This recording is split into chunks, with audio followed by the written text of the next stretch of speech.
So, kamusta master? So, naranasan nyo rin ba yung ganito? Yung nagbababli yung coffee natin? Ganyan master ang mangyayari pag ginamit agad natin yung newly roast beans.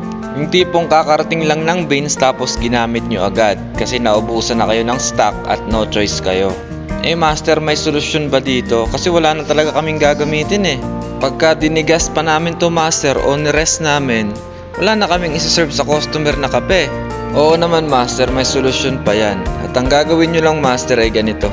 So ganito lang master ang gagawin natin. Hayaan lang natin nakabukas yung packaging, tapos alog-alogin lang natin. Hayaan nyo lang siya nakabukas dyan, mga 1, 2, 3 hours. Para ma-release master yung carbon dioxide na nagkukos ng bubbles pagka bago yung beans natin.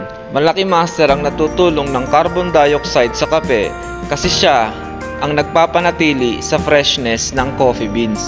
Kaya kung mapapansin natin, ang mga roastery ay naglalagay sila ng coffee bulb. Ano yung coffee bulb master? Ito yung coffee bulb.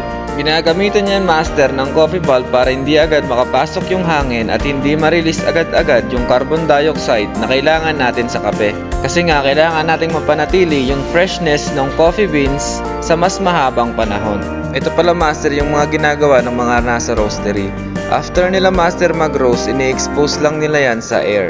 Hindi nila agad yan nilalagay sa packaging master.